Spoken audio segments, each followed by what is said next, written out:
యేసుక్రీస్తు యొక్క ప్రేమను అంగీకరిస్తేనే కదా 10 మందికి నువ్వు షేర్ చేయగలిగింది. ఆయన క్షమాపణలో ఉన్నటువంటి మాధుర్యాన్ని నువ్వు అనుభవిస్తేనే కదా ఆ క్షమాపణ ఎంత అద్భుతంగా ఉంటుందో 10 మందికి నువ్వు తెలియచేయగలిగింది. ఒక్కసారి ఆలోచించు. నువ్వు రక్షించబడితేనే కదా నీ కుమారులకు రక్షకుడిని పరిచయం చేయగలిగింది. సందర్భం వచ్చింది కాబట్టి నేను కొంచెం ముందుకెళ్ళి మళ్ళీ బ్యాక్ వస్తాను. ఇందాక మనం చదివాం కదా, ఏమిటి? శిష్యులందరూ కూడా సముద్ర గట్టున ఉన్నారని, వీళ్ళ మధ్య ఉన్నటువంటి పేతురు చేపలు పడతానన్నాడని, ఇదంతా చదివాం కదా అండి. కొంచెం ముందుకెళ్దాం. 5వ వచనం యేసు అంటున్నాడు, పిల్లలారా భోజనమునకు మీ యొద్ద. 5వ వచనం, పిల్లలారా భోజనమునకు మీ యొద్ద ఏమైనా ఉన్నదా అని వారిని అడుగగా లేదని వారు ఆయనతో చెప్పిరి. అప్పుడు ఆయన, దోణి కుడి పక్కన వలవేయుడి, మీకు దొరుకునని చెప్పెను గనుక వారు అలాగున చేసి ఏమిటట, విస్తారంగా చేపలు పట్టిరి అని బైబిల్లో ఉంది. రైట్. ఆ తర్వాత ఒక మాట నాకు మనందరికీ చాలా బాగుంటుంది, చూద్దారండి. 7వ వచనం, కాబట్టి యేసు ప్రేమించిన శిష్యుడు ఎవరో చెప్పండి? యేసు ప్రేమించిన శిష్యుడు ఎవరో చెప్పండి? యోహాను. యేసు ప్రేమించిన శిష్యుడు దూరం నుండి యేసయ్యను చూశాడండి. మిగతా వాళ్ళు ఎవరు గుర్తుపట్టలేకపోయారు. పైన ఏమో చూశారు కదా మనం, వారెవ్వరూ కూడా.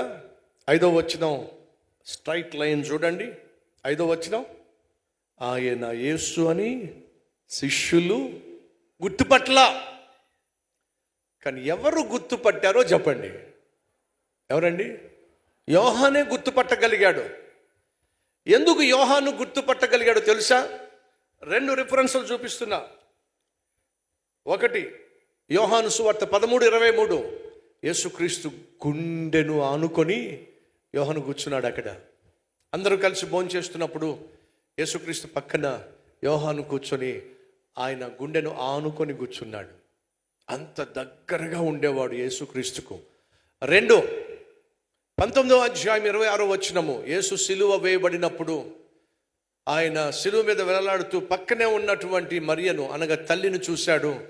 ఆ తల్లి పక్కనే ఉన్నటువంటి యోహాను చూశాడు. అమ్మా, ఇదిగో నీ కుమారుడు. శిష్యుడైన యోహాను చూసి, ఇదిగో నీ తల్లి. మిగతా శిష్యులందరూ కూడా ఎంతో కొంత ప్రాణాలు గుప్పెట్లో పెట్టుకొని పారిపోయారండి. కానీ యేసుక్రీస్తుకు దగ్గరగా ఉన్నటువంటి యోహానే తల్లి బాధ్యత తీసుకున్నాడు. ఎవరు గుర్తుపట్టారో తెలుసా? యేసుకు దగ్గరగా ఉన్న వ్యక్తే యేసును గుర్తుపట్టగలిగాడు. అంతేకాకుండా మిగతా వాళ్లకు యేసును పరిచయం చేయగలిగాడు. పేతురుతో అంటున్నాడు, పేతురన్నా ఎవరో తెలుసా? నాకేం అర్థం కావట్లేదు, ఏం కనపట్లేదు, మసమసగా ఉంది. నీకు అనిపించదులే. ఎందుకని? పేతురు ఎంతో కొంత యేసయ్యకు గడిచిన కాలంలో దూరమయ్యాడు.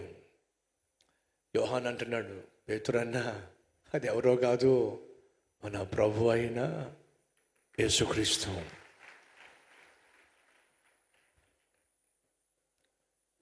ఏడవ వచనం, కాబట్టి యేసు ప్రేమించిన శిష్యుడు ఆయన ప్రభు సుమే అని పేతురుతో చెప్పెను.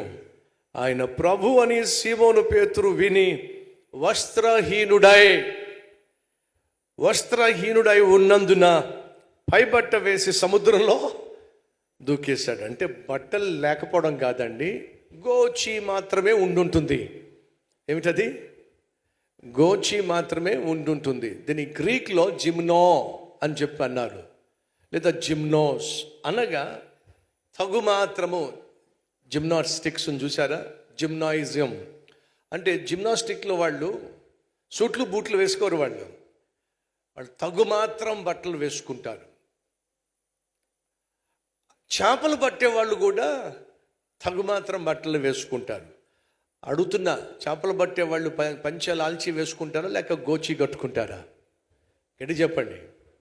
అంటే ఆ రోజు పేతురు తగు మాత్రం బట్టలు వేసుకున్నాడు. బహుశా గోచి కట్టుకుని ఉంటాడు, చేపలు పట్టేవాడు కాబట్టి, పట్టడానికి వెళ్ళాడు కాబట్టి. అమాంతంగా నీళ్ళలో కూరికినట్టుగా మనం చూసాం. కానీ నేను చెప్పొచ్చేది ఏమిటయ్యా అంటే, ఎవరండి ఈ లోకానికి యేసుక్రీస్తును పరిచయం చేసేది? యేసు ప్రేమను అనుభవించిన వారు మాత్రమే యేసును ఈ లోకానికి పరిచయం చేయగలరు. ఎందుకని? యేసు ప్రేమించిన శిష్యుడు ఎవరో చెప్పండి? యోహాను. యోహాను మాత్రమే గుర్తుపట్టగలిగాడు యేసయ్యను. ఎందుకని? యేసు ప్రేమను రుచి చూశాడు. మొదట గుర్తుపట్టగలిగాడు, ఆ తర్వాత ఏం చేయగలిగాడు? యేసును పరిచయం చేయగలిగాడు. ఎవరో తెలుసా నీకు? యేసుక్రీస్తు. ప్రియ సహోదరుడా, సహోదరి, తండ్రిగా తల్లిగా నువ్వు యేసు ప్రేమను యేసు ప్రేమను అనుభవించకపోతే, యేసు ప్రేమను